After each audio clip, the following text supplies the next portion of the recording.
নমস্কার সকলকে উৎপল শিরওয়ার চ্যানেলে স্বাগত।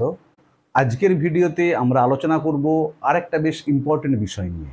যারা এবছর ক্লাস 10-এ পড়ছে, অর্থাৎ যারা 2026 সালে মাধ্যমিক পরীক্ষা দেবে, তাদের কোন কোন রাইটিংগুলো তোমরা এখন থেকে ভালো করে প্রিপারেশান নেবে, কোন কোন রাইটিংগুলো জোর দিয়ে প্র্যাকটিস করবে, সেসব নিয়ে ডিটেলসে আলোচনা করব। তাই তোমরা ভিডিওটা স্কিপ না করে অবশ্যই প্রথম থেকে শেষ পর্যন্ত দেখবে। আর যারা চ্যানেলটা প্রথম দেখছো বা চ্যানেলটা এখনও সাবস্ক্রাইব করোনি, তারা অবশ্যই চ্যানেলটা সাবস্ক্রাইব করে পাশে থাকা বেল বাটনটা প্রেস করবে, যাতে পরের ভিডিওগুলো আপলোড করার সাথে সাথে তোমাদের কাছে নোটিফিকেশনটা পৌঁছে যায়। আমি অলরেডি তোমাদের কোন কোন সিনগুলো 2026 সালের জন্য খুবই ইম্পর্টেন্ট, মানে কোন প্রোজ এবং কোন পোয়েট্রি খুবই ইম্পর্টেন্ট 2026 সালে ফাইনাল পরীক্ষার জন্য, সেসব নিয়ে ডিটেলস আলোচনা করে ভিডিও আপলোড করেছি। যারা সে ভিডিওটা দেখোনি তাদের জন্য আমি ডেসক্রিপশন বক্সে সে ভিডিওর লিঙ্ক দিয়ে দিয়েছি, তোমরা অবশ্যই তোমাদের সময় মতো দেখে নিও। তাহলে আজকে আলোচনা করব যে সকল স্টুডেন্ট এবছর ক্লাস 10-এ উঠেছে, অর্থাৎ যারা সামনের বছর 2026 সালে মাধ্যমিক পরীক্ষা দেবে, তারা কোন কোন রাইটিংগুলো এখন থেকে ভালো করে প্র্যাকটিস করবে। এখন থেকে তোমরা যদি সেইভাবে প্র্যাকটিস করো, তাহলে তোমরা খুব সহজেই কিন্তু রাইটিংয়েতে ফুল মার্কস পাবে। দেখো, আমি তোমাদের লাস্ট 8 বছরের প্রশ্ন কি পড়েছে রাইটিংয়ে, সেটা একটা ছকের আকারে দেখাচ্ছি। 2017 সালে পড়েছিল স্টোরি, পার্সোনাল মানে পার্সোনাল লেটার, এই পুরো লাইনটাই হচ্ছে লেটারের লাইন। পার্সোনাল লেটার পড়েছিল, প্রসেস মানে প্রসেসিং পড়েছিল 17 সালে। 18 সালে দেখো রিপোর্ট পড়েছিল, ফর্মাল লেটার মানে অফিসিয়াল লেটার পড়েছিল, আর বায়োগ্রাফি পড়েছিল। 19 সালে দেখো আবার স্টোরি পড়েছে, মানে রিপোর্ট আর স্টোরি অল্টারনেট হচ্ছে, স্টোরি পড়েছে, আবার ফর্মাল লেটার কিন্তু রিপিট হয়েছে, নোটিশ পড়েছে। 20 সালে দেখো আবার স্টোরির পরিবর্তে রিপোর্ট পড়েছে, পার্সোনাল লেটার পড়েছে, প্যারাগ্রাফ পড়েছে।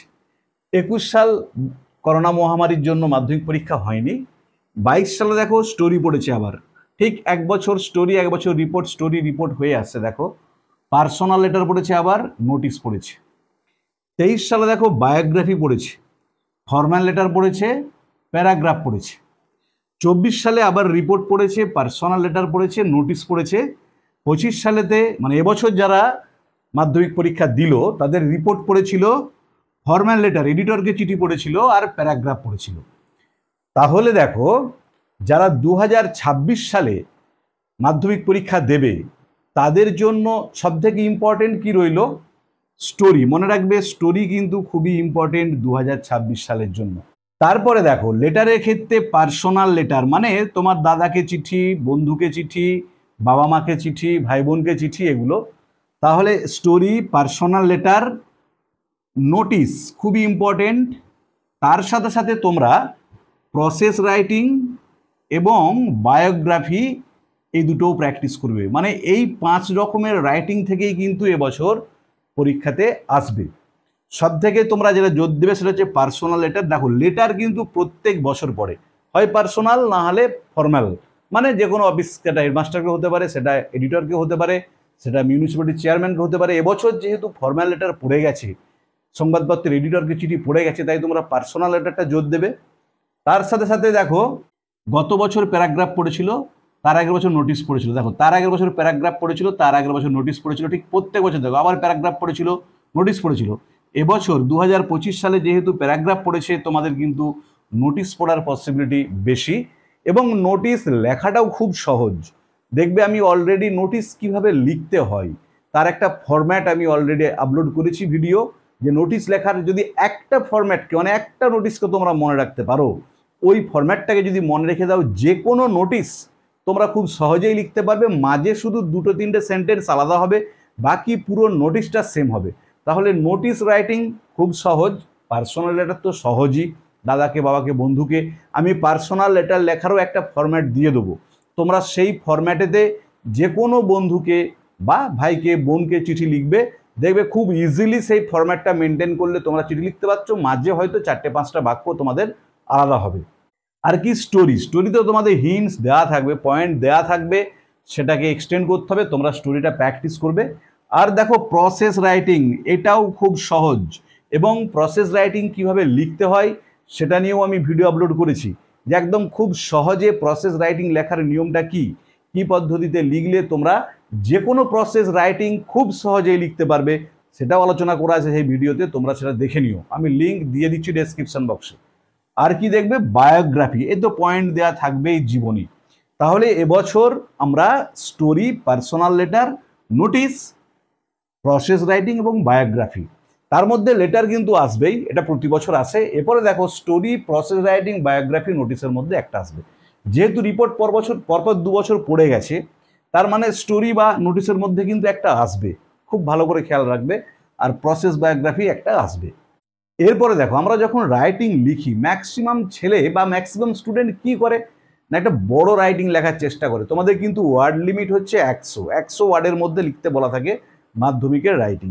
বেশিরভাগ স্টুডেন্ট কিন্তু 100 ওয়ার্ড তো নয়, 150-200 ওয়ার্ডের রাইটিং লিখতে যায় এবং তারা খুব কঠিন কঠিন ওয়ার্ড ইউজ করে এবং কমপ্লেক্স সেন্টেন্স, বড় বড় বাক্য ইউজ করে, যাতে ভাবে কি তাতে তারা বেশি নাম্বার পাবে।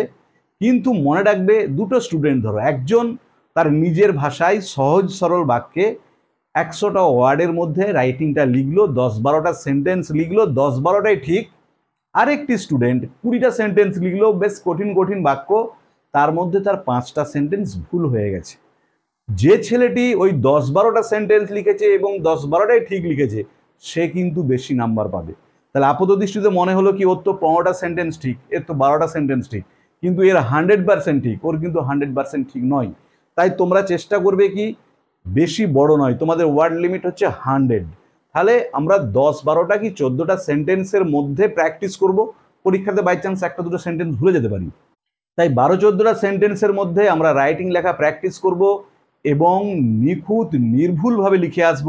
সেখানে কোনো বম্বাস্টিক ওয়ার্ড দেওয়ারও দরকার নেই, বড় বড় সেন্টেন্স ব্যবহারের দরকার নেই। যেটা মেন দরকার সেটা হচ্ছে নির্ভুল লেখা। আমরা যদি এখন থেকে এই 5 ধরনের রাইটিংয়েতে জোর দিই, তার মধ্যে সবথেকে বেশি প্রবাবিলিটি হচ্ছে পার্সোনাল লেটার, ধরো নোটিশ, স্টোরি, এগুলোতে যদি আমরা এখন থেকে জোর দিয়ে প্র্যাকটিস করি, তাহলে কিন্তু তোমাদের টেস্ট পরীক্ষা বা ফাইনাল পরীক্ষা, যেই পরীক্ষাই হোক না কেন, তোমরা খুব ইজিলি দেখবে উত্তরটা লিখতে পারছো। আর আমি কোন কোন নোটিশ বা কোন কোন স্টোরি বা কোন কোন লেটারগুলো তোমরা পরীক্ষার জন্য ভালো করে প্রিপারেশন নেবে, সেসব নিয়ে পরে আলোচনা করে আলাদা করে ভিডিও আপলোড করব। অবশ্যই তোমরা চ্যানেলটা ফলো করতে থাকবে।